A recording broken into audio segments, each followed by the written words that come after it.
पर Ashwini digital living के ऊपर चर्चा करते हैं, बात करते हैं भोगवान टीवी पर आज की खास कार्यक्रम में।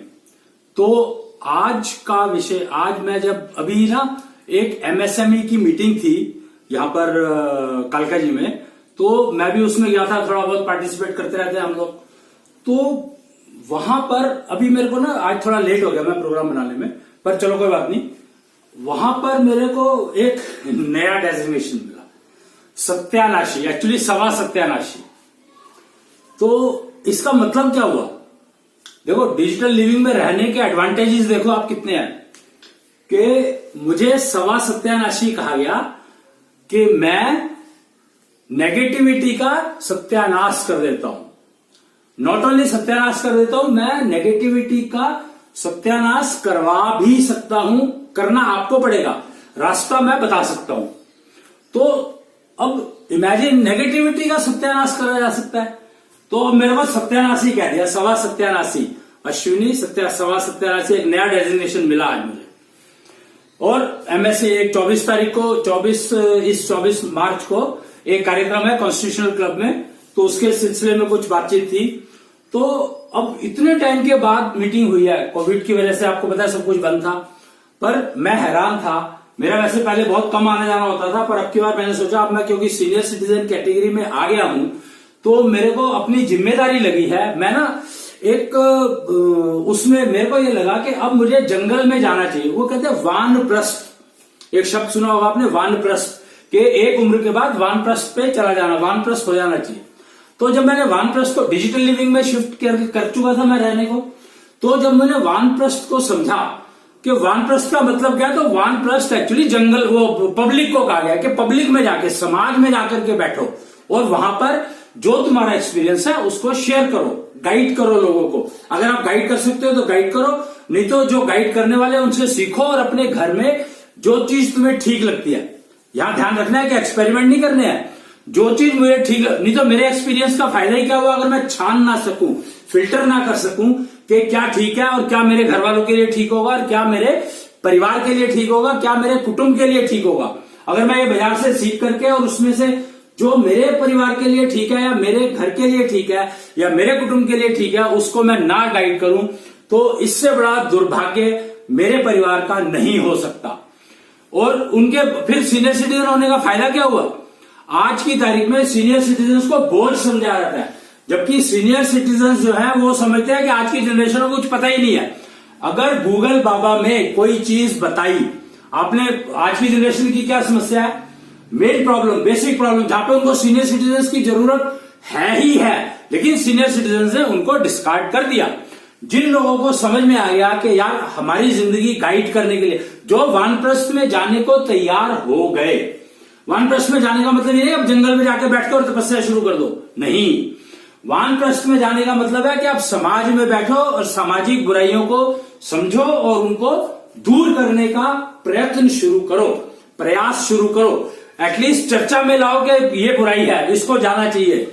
मैं ये कहता हूं कि पिछले कुछ 4-5 साल से यही चल रहा है कि बुराई को खत्म करो, बुरों को खत्म करने की जरूरत है। बुरे तो अपने आप खत्म, बुराई को खत्म करो, बुरे उसके साथ, बुराई अपने साथ ले जाएगी, पक्की बात है ये।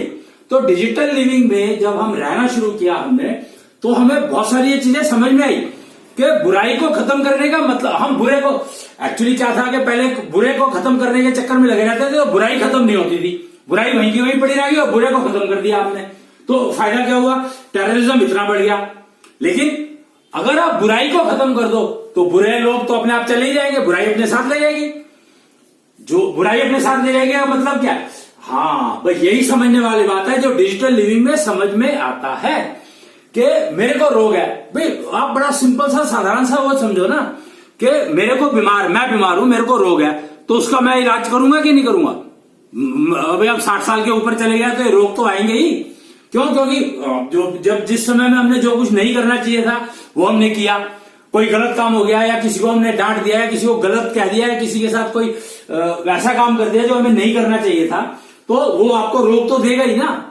वो कहते हैं कि सैलरी जो है 1 महीने बाद मिलती है। आप एक दिन काम, पूरा महीना काम करते हो तो आपको तनख्वाह मिलती है। अगर पूरा महीना काम ना करो तो आपको तनख्वाह देगा कोई? सवाल ही उठता। बल्कि यहां पर होना यह चाहिए, अगर मैंने काम नहीं किया तो मुझे तनख्वाह नहीं मिलनी चाहिए।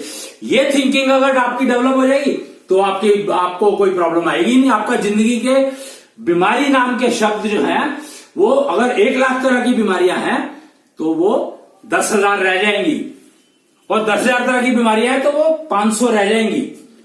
समझो इस बात को कि ये नहीं कि मैंने अगर काम नहीं किया तो मुझे तनख्वाह नहीं मिलनी चाहिए। ये थिंकिंग होनी चाहिए, बजाय इसके कि मैं काम करूं या ना करूं, मैं नौकरी कर रहा हूं तो मुझे तनख्वाह मिलनी चाहिए, सैलरी मिलनी चाहिए। और ये थिंकिंग डिजिटल लिविंग में आ जाती है। हमें इस थिंकिंग को डेवलप करने की जरूरत नहीं है।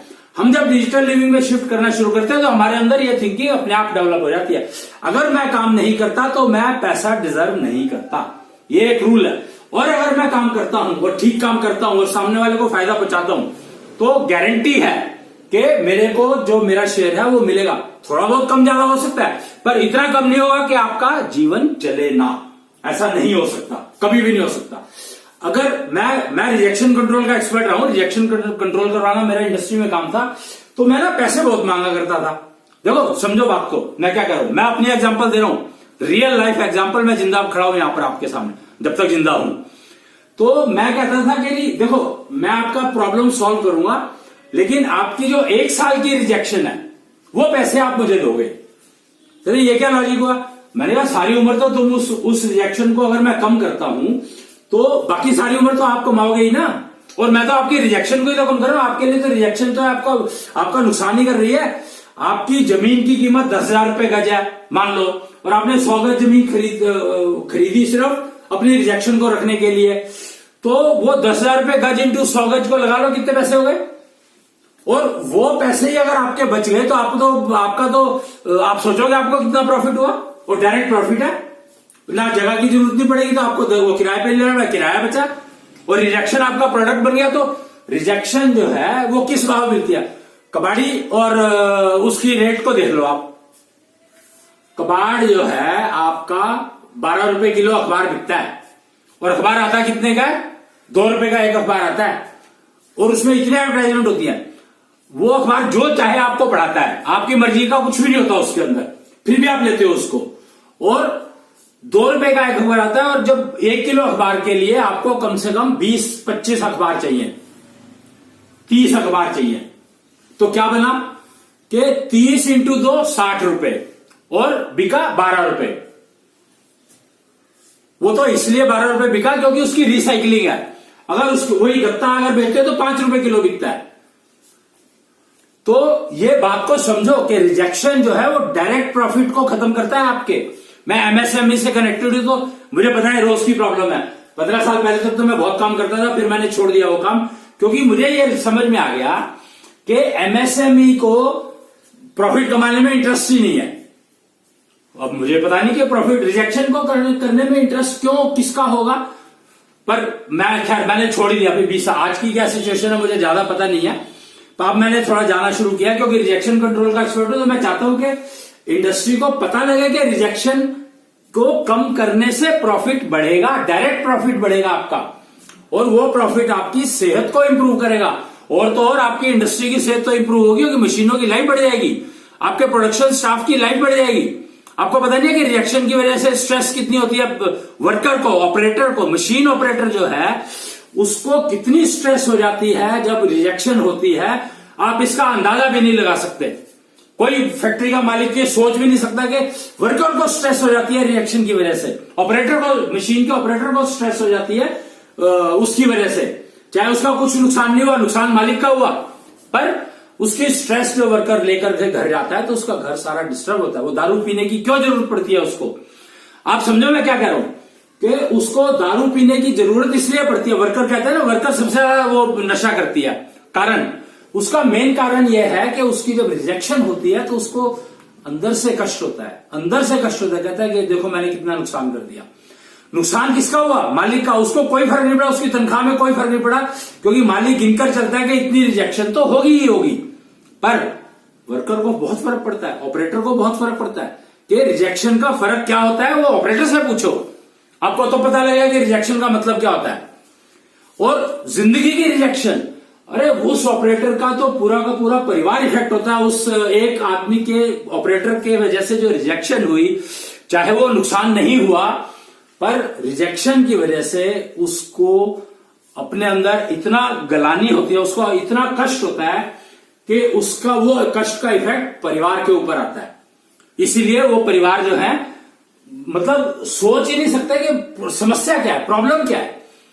कोई कारण नहीं है, घर सब कुछ ठीक ठाक चल रहा है, बच्चे ठीक है, पत्नी ठीक है, मां ठीक है, पिताजी ठीक है, सारे ठीक है, फिर ये स्ट्रेस क्यों? तो उसका मेन कारण है उस ऑपरेटर की वजह से हुई रिजेक्शन, जबकि वो ऑपरेटर की वजह से रिजेक्शन हुई नहीं है। रिजेक्शन हुई है मशीन की वजह से।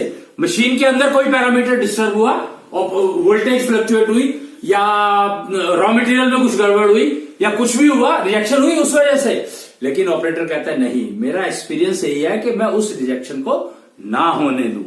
ये बहुत बहुत इंपॉर्टेंट समझने वाली बात है ये। और ये वर्कर्स को, आपको जब आप एम्प्लॉय कर रहे हो वर्कर्स को, तो आपको ये उनको बताना पड़ेगा कि भाई रिजेक्शन जो है इन किसी भी कारण से हो सकती है, हम उन कारणों को दूर करने की कोशिश करेंगे, पर उसमें आपको बताना पड़ेगा कि ये रिजेक्शन हुई है तो ये रिजेक्शन का कारण ये है, इसके लिए सोल्यूशन ढूंढो। अगर वर्कर ये बताना शुरू कर दे तो गारंटी है जो कभी कोई नुकसान हो जाए किसी उसमें यूनिट में, कोई भी फैक्ट्री किसी भी हालत में नुकसान में जा नहीं सकती है। और रिजेक्शन जो है एक होती है ग्रीड की वजह से। ग्रीड जो है वो अननोइंगली अंदर आ जाती है। कारण यह है कि हम लोग डिजिटल लिविंग में रह ही नहीं रहे। हमें को डिजिटल लिविंग में रहना सिखाया ही, किसी ने बताया ही नहीं कि डिजिटल लिविंग भी कुछ होता है। किसी ने बताया ही नहीं कि लिविंग भी कुछ डिजिटल और एनालॉग होती है, कन्वेंशनल होती है।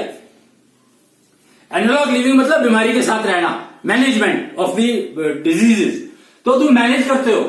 लेकिन लीडरशिप कहां है आज की तारीख में? अब तो फिर भी देखो लीडर दिखने लगे हैं, नहीं तो पहले लीडर नहीं होते थे, पहले मैनेजर होते थे। और हमें चाहिए क्या? अब समझने की बात यह है कि हमें चाहिए क्या। मैनेजर वही अच्छा हो सकता है, मैं अब लीडर और मैनेजर में फर्क बता रहा हूं। मैनेजर वही अच्छा हो सकता है जो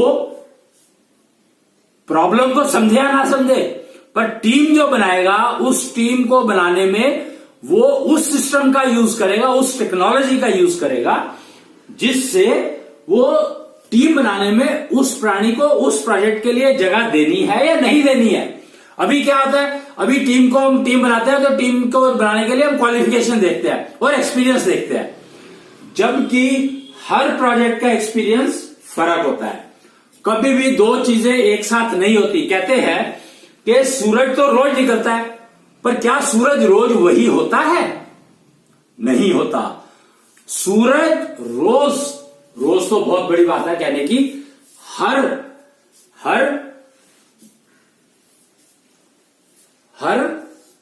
कितने टाइम में, पल झपकने के समय में बदल जाता है।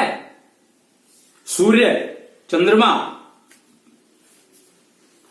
ये सब जो है पलक झपकने के समय के अंदर अंदर बदल जाते हैं। एस्ट्रोलॉजी में अभी ना कुछ बात हो रही थी कि मेरे को किसी ने पूछा, मैं ना नब्ज ज्ञान का एक्सपर्ट हूं, ऊपर नब्ज ज्ञान पढ़ने के लिए अब मैं मोबाइल टेक्नोलॉजी का एक्सपर्ट हूं। मोबाइल टेक्नोलॉजी का मतलब यहां पर यह है कि मैं मोबाइल बनाने का, मेरे को नहीं पता कैसे बनता है क्या नहीं बनता, मैं टेक्नोलॉजी का एक्सपर्ट था, तो मैंने मोबाइल टेक्नोलॉजी को यूज करके और एक ऐसी टेक्नोलॉजी डेवलप कर दी, उसको कहते हैं सीबीएम एंड एचबीएम। दो तरह की टेक्नोलॉजी बनाई मैंने, CBM technology and HBM technology. HBM technology से मैंने ये बना दिया कि मैं अब नब्ज को पकड़ने की जरूरत नहीं पड़ती। आपको पता है नब्ज पकड़ने से नुकसान होता है। किसका नुकसान होता है? पेशेंट का नुकसान होता है, अपना नुकसान होता है। कारण वही जो मैंने बताया आपको कि पल झपकने के समय में सूर्य की कैरेक्टरिस्टिक्स बदल जाती है और चंद्रमा की कैरेक्टरिस्टिक्स बदल जाती हैं और सारे नक्षत्रों की कैरेक्टरिस्टिक्स बदल जाती हैं, पृथ्वी की कैरेक्टरिस्टिक्स बदल जाती है। वो समय है पलक झपकने का समय। आप भूचाल को देखो, भूचाल की स्पीड जो होती है, भूचाल की गति क्या होती है पता है आपको? मैं ना थोड़ा नेशनल फिजिकल लेबोरेटरी में थोड़ा काम करते थे हम लोग, कुछ सिस्टम डिजाइन करके देते थे। मैं रिजेक्शन कंट्रोल का एक्सपर्ट हूं, आपको बताया मैंने। तो वहां पर एक डिपार्टमेंट था, सीज्मोलॉजी शायद कुछ तो था। तो वहां पर उन्होंने उनसे डिस्कशन होते थे। वो कहाँ एंटार्क्टिका में शायद कोई टीम जा रही थी, उस समय की बात है, मैं 20 साल पुरानी बात कर रहा हूं। तो उसके सिलसिले में उन्होंने कोई इंस्ट्रूमेंट के बारे चर्चा के लिए बुलाया था मेरे को। खैर, तो वहां पर जब उनसे कुछ बातें हुई, 2-4 महीने डिस्कशन हुए, तो उन्होंने वहां समझ में आया कि भूचाल की जो स्पीड होती है ना, वो कहते हैं रिक्टर स्केल, तो जितना स्पीड कम होगी, स्पीड से मेरा मतलब नॉट स्पीड, पलक झपकने का समय जितना कम होगा उतना ही भूचाल भयंकर होगा। वहां कमाल देखो कि पलक झपकने का समय अगर आपका कम है, उसका कम है, तो भूचाल भयंकर होगा। ये फैक्ट है। अब पलक झपकने का समय एक अलग चीज है और कितनी बार पलक झपक रहे हो ये एक अलग चीज है।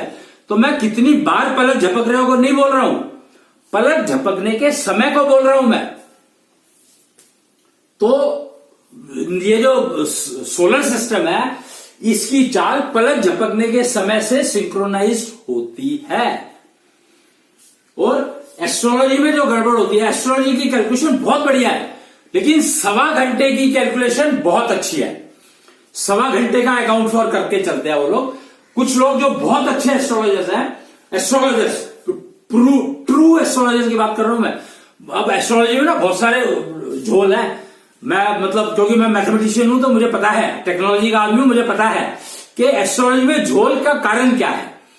एक बात आप समझिए कि ये जो घड़ी आपको समय दिखाती है ना, ये जो समय दिखाती है, ये समय बड़ा वेग है।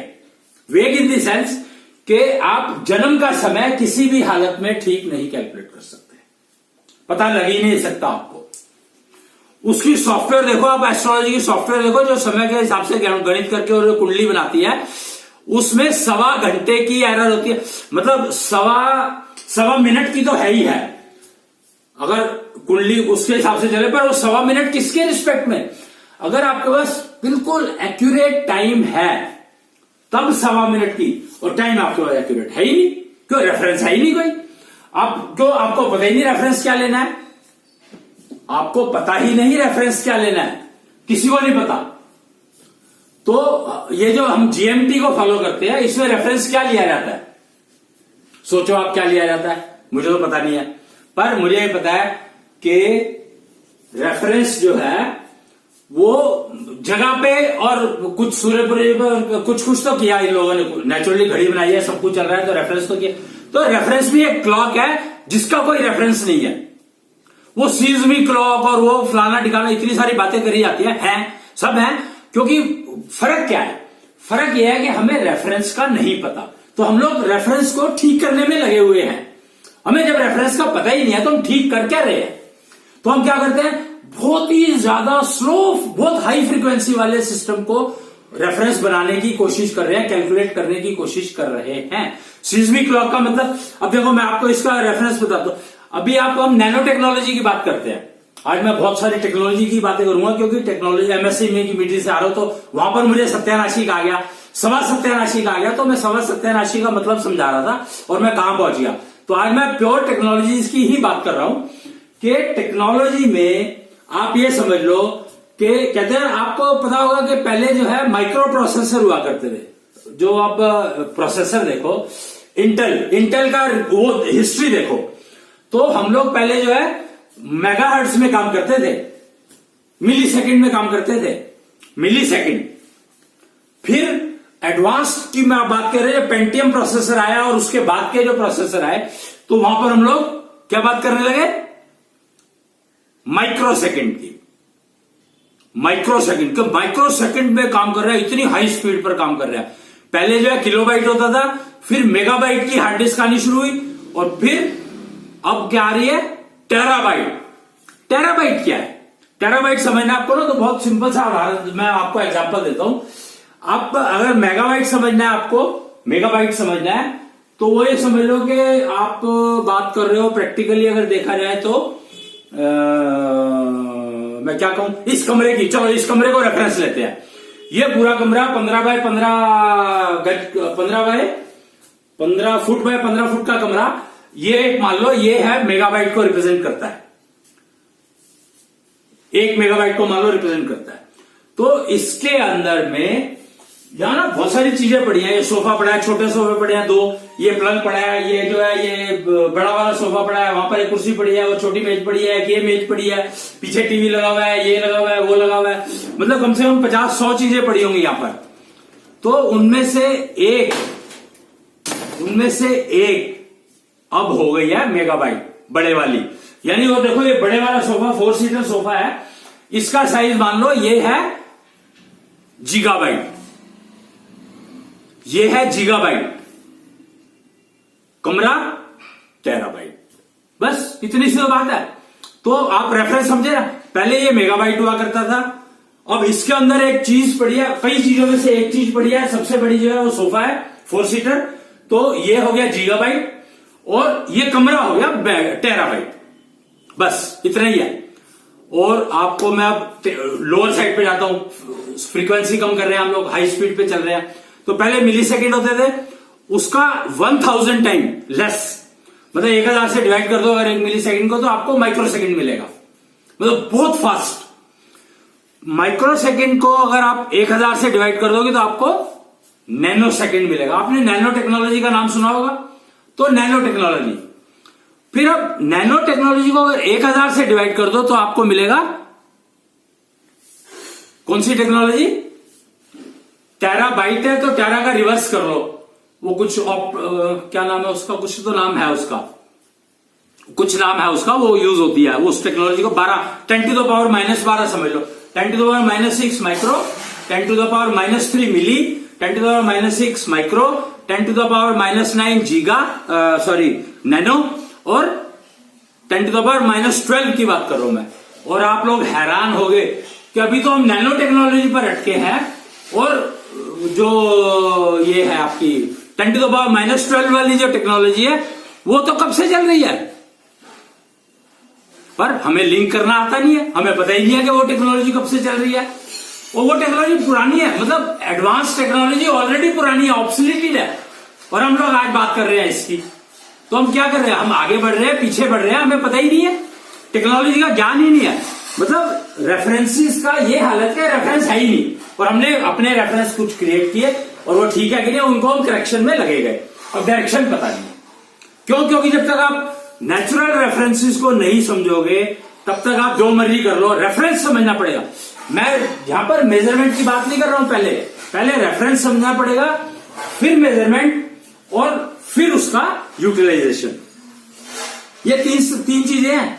और नैनो की 10⁻�9 की अभी हम बात करनी शुरू करी है, हम लोगों ने यूटिलाइजेशन शुरू किया है थोड़ा, मतलब कितना 91.001% इन लाइफ। और टेरा हम लोग पता नहीं कब से, -12 कब से, पीको 10⁻⁻12 को पीको कहते हैं। तो पीको टेक्नोलॉजी हम कब से यूज कर रहे हैं, पुरानी यूज कर रहे हैं। अब पीको टेक्नोलॉजी है क्या, एग्जांपल मैं देना चाहूं आपको, तो जो ऑप्टिक्स है, ये आप चश्मा पहनते हो ना, ये पीको टेक्नोलॉजी के ऊपर आधारित है। चश्मा जो आप पहनते हो ये पीको टेक्नोलॉजी पर आधारित है। सारी ऑप्टिक्स, ऑप्टिकल इंस्ट्रूमेंटेशन टोटल, आजकल ये जो ब्लड की प्योरिफिकेशन, ब्लड के एनालिसिस, पैथोलॉजी के लैब के सारे इंस्ट्रूमेंट्स इसी टेक्नोलॉजी के ऊपर आधारित है, आपकी लेंस की टेक्नोलॉजी पर, पीको टेक्नोलॉजी पर। इसको पीको टेक्नोलॉजी बोलते हैं, पर बोलते हैं ये हमने बोलना शुरू किया। अभी तक कोई नहीं बोला था इस बात को, किसी को नहीं पता, किसी को पता ही नहीं है कि हम पीको टेक्नोलॉजी पर ऑलरेडी काम कर रहे हैं, और सालों से कर। चश्मा कब से यूज कर रहे हो आप, सोच करके देखो, तो कब से तो पीको टेक्नोलॉजी यूज कर रहे हैं, और अब हम नैनो पे पहुंचे हैं। तो आपने आगे बढ़े आप या पीछे आ गए, ये समझने की बातें हैं। डिजिटल लिविंग रेफरेंस है, और एनालॉग लिविंग मैनेजमेंट है, मतलब बीमारियों का मैनेज करो तो बीमारी के साथ रहना सीखो।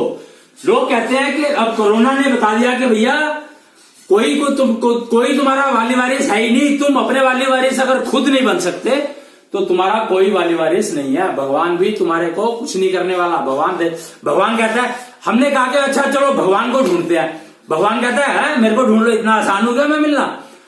वो कहता है कि मूर्ति, आपको पता है मूर्तियां बात करती हैं। अभी ना एक बच्चे का आर्टिकल था, मैंने देखा, कौन सी मैगजीन थी वो, एक कालपीडिया करके एक मैगजीन आती है, कालपीडिया, ये एक मैगजीन आती है, और इस मैगजीन में एक आर्टिकल था, कौन से पता नहीं इशू में कौन सा था, ये देखना पड़ेगा आपको, या तो या फेसबुक पे मैंने पढ़ा कहीं पे, बच्चा था या बड़ा था ये भी मुझे पता नहीं, किसने गाइड किया उसने लिखने को, क्या किया मुझे ये डिटेल मुझे नहीं मालूम, पर उसने लिखा मूर्तियां बात करती हैं।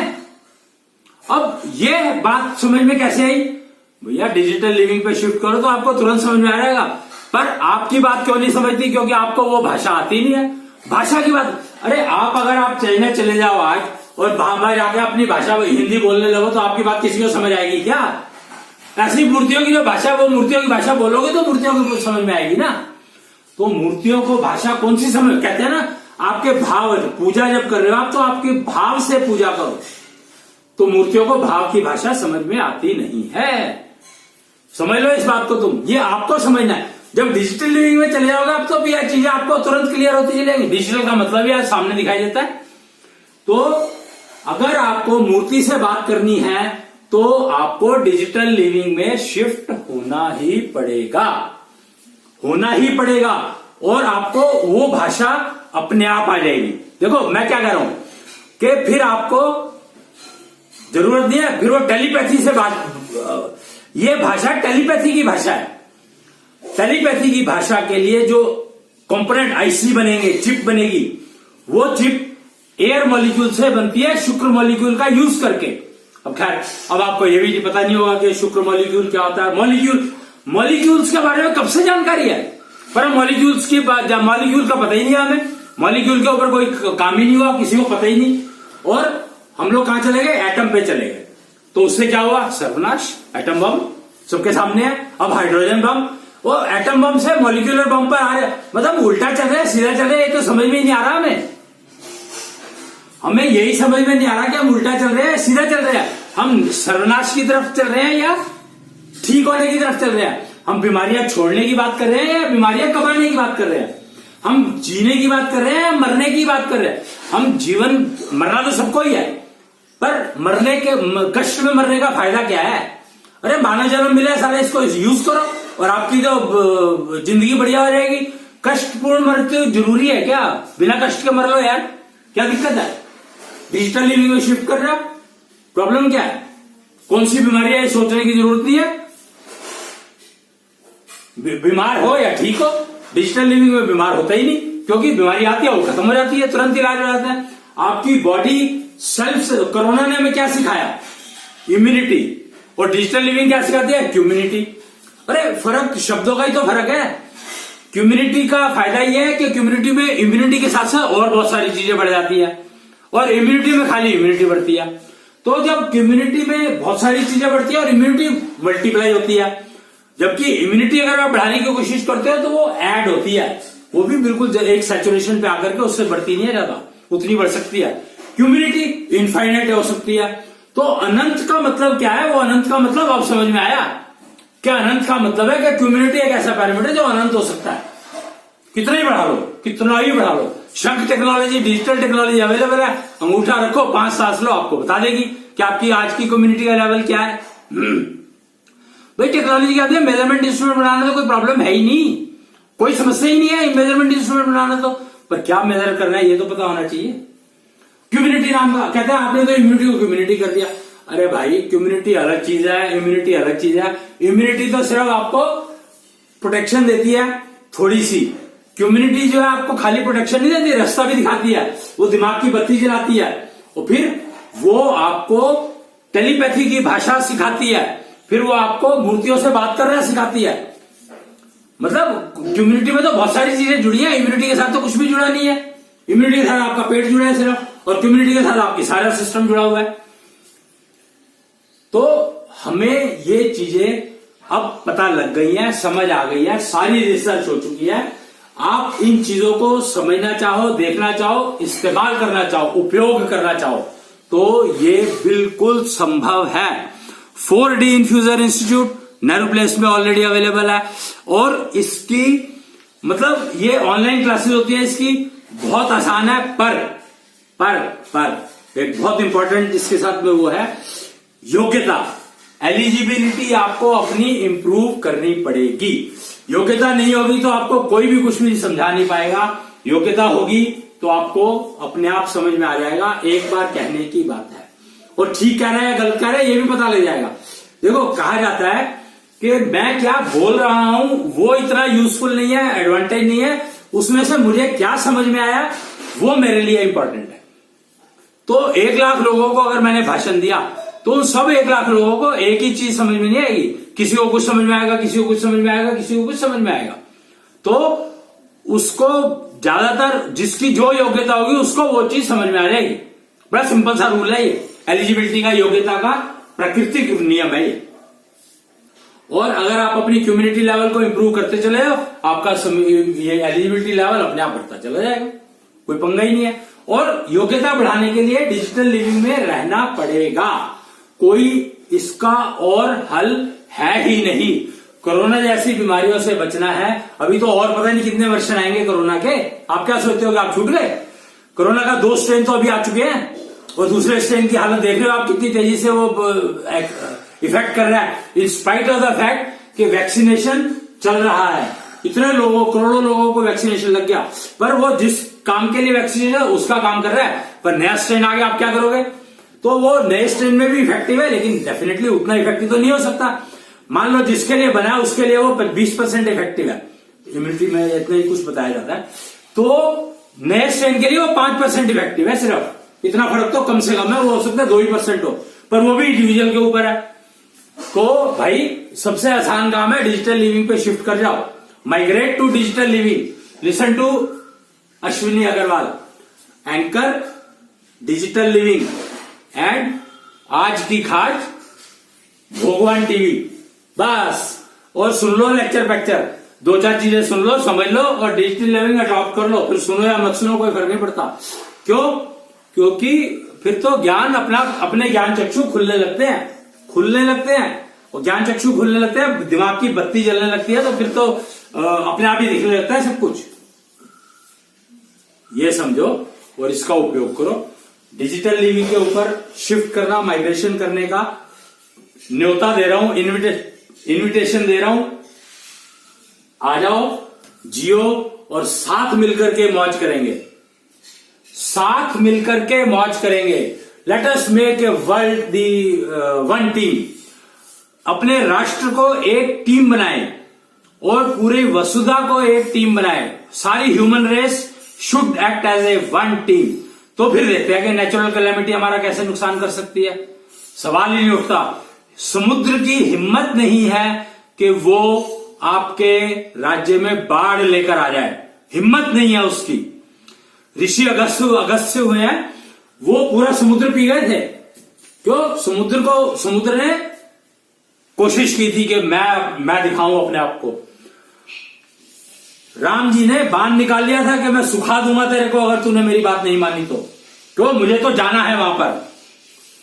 तो ये बात समझो, समुद्र में हिम्मत नहीं है कि वो आपके यहां पर बाढ़ ला सके। तो नदी में हिम्मत कैसे हो जाएगी कि आपके इलाके में बाढ़ आ जाए? पर आती है ना, प्रैक्टिकल है, सामने दिखाई देती है। मात्र कारण है कि हम लोग डिजिटल लिविंग पर शिफ्ट नहीं कर रहे। वो कह रही है कि तुम डिजिटल लिविंग पर शिफ्ट कर जाओगे तो मैं बाढ़ ला ही नहीं सकती, मेरे हाथ में ही नहीं है। तुम्हारे अंदर इतनी ताकत हो जाएगी कि तुम पानी को नहीं ऐसे चलना है तो वो ऐसे ही चलेगी। उसका रास्ता निर्धारित है, पानी अपने आप रास्ता बना लेता है। पर बांध बना करके रोका ना, बांध बनाए ना, तो पानी ने अपने आप रास्ता क्यों नहीं बनाया वहां पर? समझने की बात है। तो आप बांध बनाओ ना बनाओ, मैं उस डिटेल में जाता नहीं हूं, क्योंकि इंजीनियरिंग मार्वलस, इंजीनियर्स क्या करते हैं और टेक्नोलॉजी क्या करती है, फलाना ठिकाना, आई डोंट केयर। लाइफ, मैं टेक्नोलॉजी में बहुत काम किया, मैंने टेक्नोलॉजी का एक्सपर्ट कहलाता हूं। तो टेक्नोलॉजी के बारे में मेरे से आप कोई भी चर्चा कर सकते हो। ये आर्टिफिशियल इंटेलिजेंस का भी मैं एक्सपर्ट हूं, बट आर्टिफिशियल इंटेलिजेंस और हाईएस्ट लेवल। छोटी मोटी आर्टिफिशियल इंटेलिजेंस तो मैं बचपन में किया करता था यार, उसके बारे में क्या बात करनी है। हम बात करेंगे तो आप बात करना चाहते हो मेरे से तो हाईएस्ट लेवल की बात करो, मतलब वो बात करो जो मानव जीवन होने का अर्थ समझाए। बेकार की बातों करने के लिए मेरे पास समय नहीं है, मैं पैसे बहुत लेता हूं बात कर। 1 घंटे की टॉपिक डिस्कशन मतलब 2 लाख रुपए मेरी संस्था में जमा कराना पड़ता है, तब मैं बात करता हूं, 1 घंटे के लिए बात करता हूं। रेलेवेंट, इररेलेवेंट बातें मैं से जितनी मर्जी करो। मैं पिक्चरों के ऊपर बहुत गप मारता हूं, मेरे को गप मारने का शौक है, पर मेरी गप 1000 फैक्ट्री लगवा सकती है। अगर मैं 1 घंटा कहीं पे भाषण देता हूं तो वो 1000 फैक्ट्रियां शुरू कर सकती है। 1000, 1 लाख, अनगिनत, मतलब कोई हिसाब ही नहीं है, क्योंकि मेरा काम प्रोडक्ट डिजाइन का रहा है। मैंने प्रोडक्ट बनाए हैं, 3000 प्रोडक्ट डिजाइन किए हैं मैंने। तो इसलिए टेक्नोलॉजी की बात मेरे से आप जब मर्जी जाओ, जिस एरिया में जाओ कर सकते हो, कोई प्रॉब्लम नहीं है। बट अब मेरे को वो सारी ऑब्सोलीट टेक्नोलॉजीज मैंने छोड़ दी, 20 साल पहले छोड़ दी। 2001 में, एक में नहीं, 3 या 4 में छोड़, 7 में तो छोड़ ही दी थी, 2007 में छोड़, वो भी छोड़ दी थी क्या, छुड़वा दी गई थी, पर चलो जो भी है। क्योंकि मेरे को ये कहा गया कि जिंदगी की रिजेक्शन कम करने के लिए कुछ करो, तो मैंने डिजिटल लिविंग का प्लेटफॉर्म तैयार किया। अब आप ये समझ लो कि डिजिटल लिविंग का सारा प्लेटफॉर्म मेरा तैयार किया हुआ है, ये बात पक्की है। अब तैयार किया हुआ है, तैयार मैं करने वाला कौन होता हूं, पर हाँ मैं समझा सकता हूं कि भैया डिजिटल लिविंग के फायदे क्या है, और करके देखो। 10 मिनट रिजल्ट्स, मतलब I can guarantee 10 minutes results. आप बैठो मेरे सामने, मैं आपको प्रक्रिया बताऊंगा, आप प्रक्रिया करो। आपको अपनी डेट ऑफ बर्थ पता होनी चाहिए। मैं नब्ज या नाड़ीयान का एक्सपर्ट हूं, पर नब्ज पकड़ता नहीं हूं, क्योंकि मुझे पता है नुकसान होता है।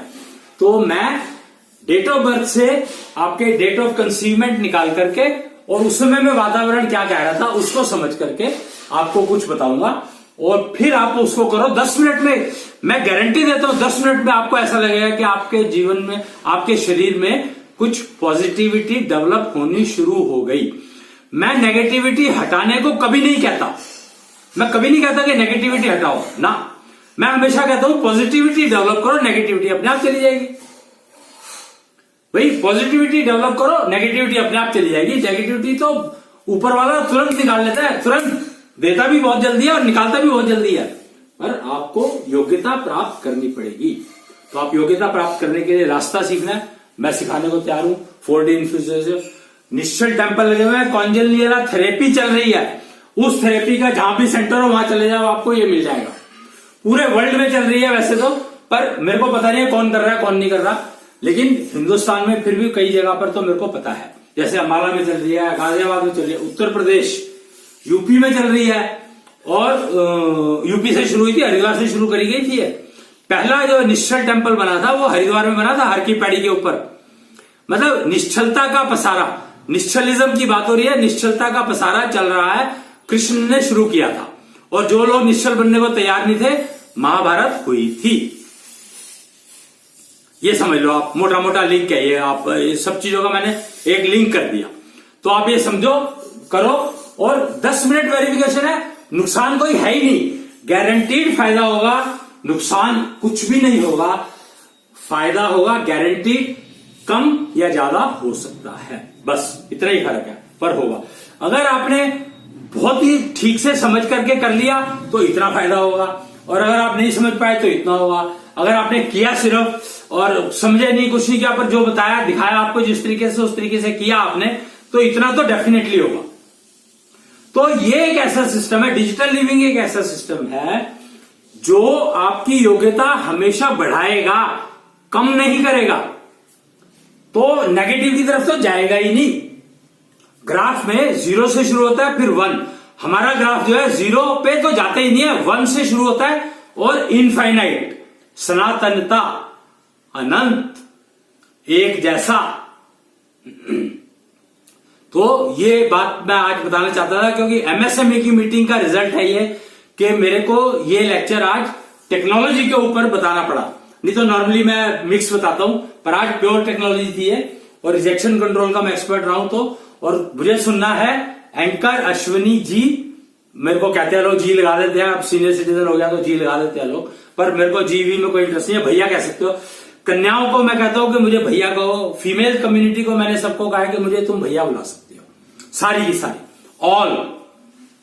मर्जी तुम्हारी है, मेरी नहीं, पर मैं ओपन हूं, मेरे को भैया बुलाओ, बहुत मैं प्रसन्न होता हूं अगर मेरे को कोई भैया बुलाता है, तो आई एम वेरी हैप्पी।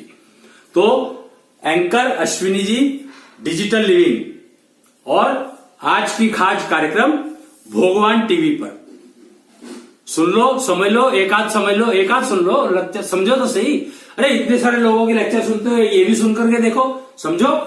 तो आज के लिए इतना ही, और बाकी अगले उसमें मिलेंगे। Ashwini ji anchor Ashwini ji, digital living coach, trainer and आज की खाज कार्यक्रम भोगवान टीवी पर फेसबुक लाइव भी होता है इस प्रोग्राम का, तो वो आप देख लीजिए। हर साप्ताहिक वीकली हर फ्राइडे को 4 बजे होता है शायद प्रोग्राम। भोगवान टीवी पेज पर फेसबुक के जाके आप देख सकते हैं डिटेल्स।